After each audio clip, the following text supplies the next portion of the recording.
Ndugu wanahabari, karibuni katika Mamlaka ya Uwekezaji na Maeneo Maalum ya Kiuchumi TISEZA. Na leo tumewaita kwa ajili ya kutoa taarifa za kawaida ambazo tunazitoa katika mamlaka yetu zinazohusu hali ya uwekezaji nchini. Na leo tumeamua kuwaita kwa ajili ya kuwapa mrejesho katika robo ya kwanza ya mwaka wetu wa fedha mwaka 2025-26. Kwa kuna mambo matano ambayo tutayazungumza leo. Moja, nitawapa taarifa ya habari njema za ongezeko la uwekezaji nchini. Lakini pia nitawapa habari njema za ongezeko la uwekezaji wa ndani ambao Tanzania ndio wanaoendelea kuwa vinara wa ukuaji wa uwekezaji nchini kwao. Lakini pia nitawapa pia habari nyingine au taarifa nyingine kuhusu kutopungua kwa kasi ya uwekezaji katika mwaka huu wa 2025 ambacho ni kiashiria kikubwa sana kwenye masuala ya kiuchumi. Then nitazungumza kuhusu takwimu kidogo na mwisho kuelezea kuhusu fursa. Kama tunavyofahamu, mamlaka ya uwekezaji TISEZA, Tanzania Investment Special Economic Zones Authority, ilianzishwa rasmi tarehe 1 Julai mwaka 2025 kufuatia kupitishwa kwa sheria ya uwekezaji namba 6 ya mwaka 2005. Na mamlaka hii ni matokeo ya kuunganishwa kwa sheria ya uwekezaji ya mwaka 2022 ilikuwa inaunda kituo cha uwekezaji TIC, lakini pia sheria ya uzalishaji wa mauzo nje ya mwaka 2002 na sheria ya maeneo maalum ya kiuchumi 2006 iliyounda mamlaka ya mauzo ya nje iliyokuwa inaitwa EPZA. Katika kipindi cha robo ya kwanza Julai hadi Septemba mwaka 2025, mamlaka imesajili miradi 201 yenye thamani ya dola za Kimarekani 2.5 bilioni inayotarajiwa kuzalisha zaidi ya ajira 20,808, na kwamba licha ya kwamba taasisi bado ni mpya katika miezi mitatu ya kwanza, matokeo haya yanaonyesha kwamba ni mwendelezo chanya wa uwekezaji nchini ukilinganisha na mwaka 2021 ambapo tulikuwa na miradi 256 kwa mwaka mzima. Mwaka huu tumekuwa na miradi 201 katika robo tu ya kwanza ya mwaka. Lakini pia katika mamlaka mpya kuna wawekezaji wa aina mbili. Wawekezaji wanaowekeza kwa ajili ya soko la ndani, lakini pia wawekezaji wanaowekeza kwa ajili ya soko la nje. Na wale wanaowekeza kwa ajili ya soko la nje, kwa asilimia zaidi ya 80 tumesajili miradi 8 ambayo ina wastani wa mtaji wa dola za Kimarekani milioni 97.83 inayotarajiwa kuzalisha zaidi ya ajira 2,607. Lakini pia miradi hii inatarajia kuingizia taifa fedha za kigeni dola za Kimarekani 127 milioni kila mwaka. Miradi mitano ikilinganishwa na mitatu katika mwaka wa fedha uliopita. Kumekuwa na ongezeko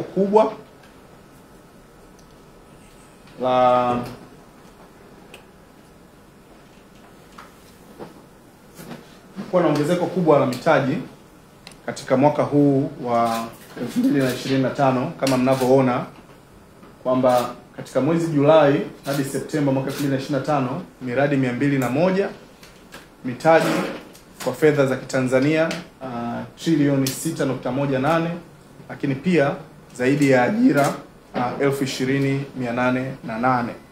Kwa hizi ni takwimu ambazo zinatia moyo na tunawapongeza sana wawekezaji wetu wote wa nje na wa ndani.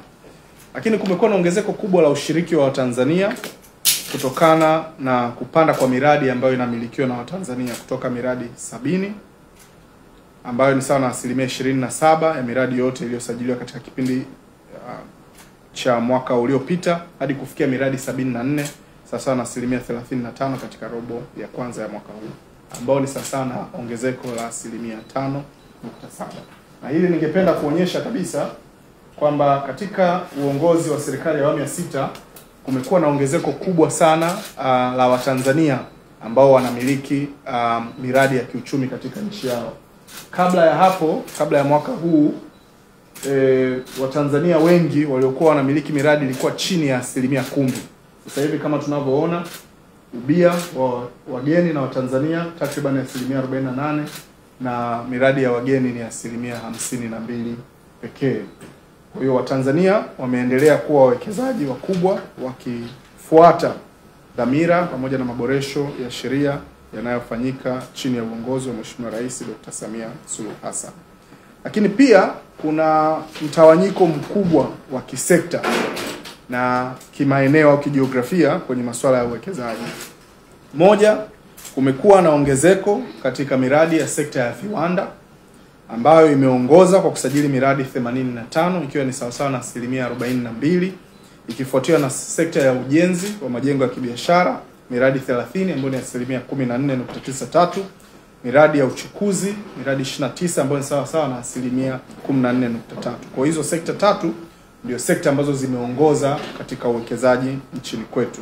Lakini katika upande wa mikoa, mkoa wa Dar es Salaam umekuwa kinara na miradi 79 sawasawa na 39.3%, kifuatiwa na mkoa wa Pwani miradi 29 sawasawa na 14.43%, na miradi mkoa wa Arusha ambao una miradi 16 sawa na 7.96%. Na katika nchi ambazo zimeongoza katika kuleta mitaji nchini Tanzania ni pamoja na Umoja wa Falme za Kiarabu, China pamoja na India katika nchi tatu za mwanzo. Na hapa ningependa kuonyesha kijiografia mikoa ambayo imeongoza katika Julai hadi Septemba mwaka 2025 ni mkoa wa Dar es Salaam na miradi 79, mkoa wa Pwani na miradi 29, mkoa wa Arusha miradi 16, mkoa wa Dodoma zaidi ya ajira 1553 pamoja na mkoa wa Mwanza zaidi ya ajira 1247. Na hii ndio mikoa ambayo imekuwa kinara kwa uwekezaji nchini kwetu. Lakini pia katika kuvutia uwekezaji katika maeneo maalum ya kiuchumi, tumeanzisha kampeni maalum ya kuvutia uwekezaji katika maeneo matano ya kipaumbele ambayo ni eneo la Bagamoyo, Bagamoyo Eco Maritime City, eneo la Kwala Pwani, eneo la Benjamin Mkapa pale Mabibo bado tuna nafasi kidogo ya uwekezaji, lakini eneo la Nala Dodoma na eneo la Buzwagi kule Kahama. Na katika maeneo haya, pamoja na kwamba tunayo maeneo mengine na yenyewe tunawakaribisha wawekezaji kule Ruvuma, tuna eneo Bunda, tuna eneo Mererani pamoja na Tanga na kwingineko. Haya ni maeneo ambayo tumeyapa kipaumbele katika kuyahamasisha wawekezaji, na atakapotokea mwekezaji ambaye yuko tayari kuanzisha kiwanda chake na ana mtaji Mtanzania, ndani ya miezi 12 anaweza kuanzisha kiwanda chake, mamlaka yetu itampatia eneo la ujenzi wa kiwanda chake bure. Tungependa kusema sekta 10 za kipaumbele ambazo tungependa kuona uwekezaji mwingi katika maeneo haya. Moja ni bidhaa za matumizi ya haraka, kwa Kiingereza zinaitwa fast moving consumer goods, bidhaa za uzalishaji wa nguo, kwa sababu tunajua hizi zinaleta ajira nyingi kwa mara moja. Viwanda vya uzalishaji wa dawa ambao tunafahamu kwamba hizi ni bidhaa muhimu sana kwa ajili ya nchi yetu. Utengenezaji na uundwaji na uunganishaji wa magari pamoja na vipuri vyake, bidhaa za karatasi pamoja na vifungashio, bidhaa za mpira ambazo ni raba pamoja na bidhaa nyinginezo zinazotokana na mpira ikiwemo matairi ya magari na mengineyo, uundwaji wa engine za boti, magari pamoja na trekta pamoja na pikipiki, kutengeneza mashine rahisi ambazo zinatumika kuzalishia bidhaa mbalimbali, panel za nishati ya jua, nishati jadidifu, betri pamoja na teknolojia nyingine za nishati safi, vifaa vya majumbani, vifaa vya umeme, bidhaa za mbao, samani pamoja na sekta nzima ya ujenzi.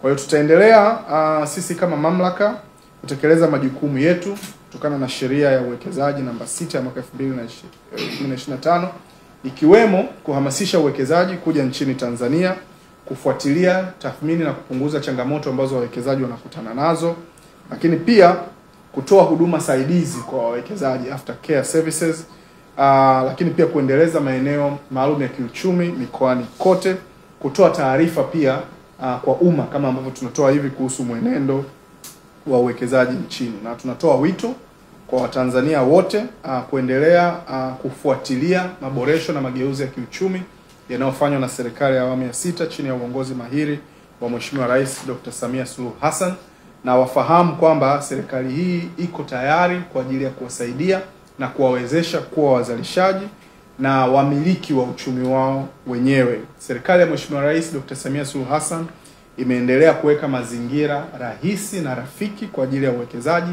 namba moja kwa ajili ya Watanzania. Ndio maana Mheshimiwa Rais ni kinara wa uwekezaji na kuleta mageuzi katika sekta ya uwekezaji barani Afrika. Na katika dhamira hii na matokeo haya tunaendelea kumpongeza katika juhudi zake.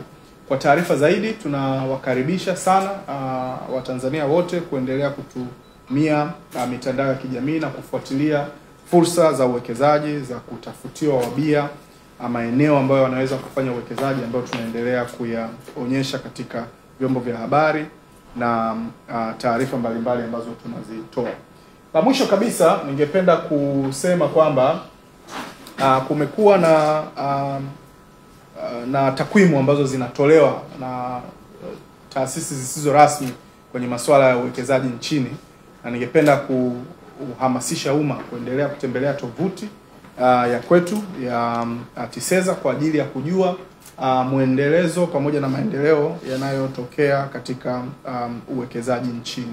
Mwisho kabisa, Mtanzania yeyote anayetaka kuwekeza kwenye kiwanda, kwenye kilimo, sehemu ambazo zinahitaji vitu kama greenhouses, lakini pia hata wale wanaotaka kuwekeza kwenye michezo, hasa kuelekea maandalizi ya AFCON mwaka 2026, wafahamu kwamba AFCON mwaka 2027 wafahamu kwamba serikali ya awamu ya 6 kupitia TISEZA itawapa maeneo yao kwa ajili ya uwekezaji. Hili ni moja ya bango ambalo linaonyesha sekta ambazo zinaongoza katika uwekezaji nchini. Sekta ya viwanda, sekta ya ujenzi wa majengo ya kibiashara, utalii, uchukuzi, utalii pamoja na kilimo. Na hili ningependa kuonyesha kwamba pamoja na kwamba nchi yetu iko kwenye uchaguzi, hakuja kuwa na punguzo la kasi ya uwekezaji. Na sisi kwenye uchumi tunaitafsiri kama imani ambayo wafanyabiashara na wawekezaji kote duniani wanayo juu ya Mheshimiwa Rais pamoja na serikali yake.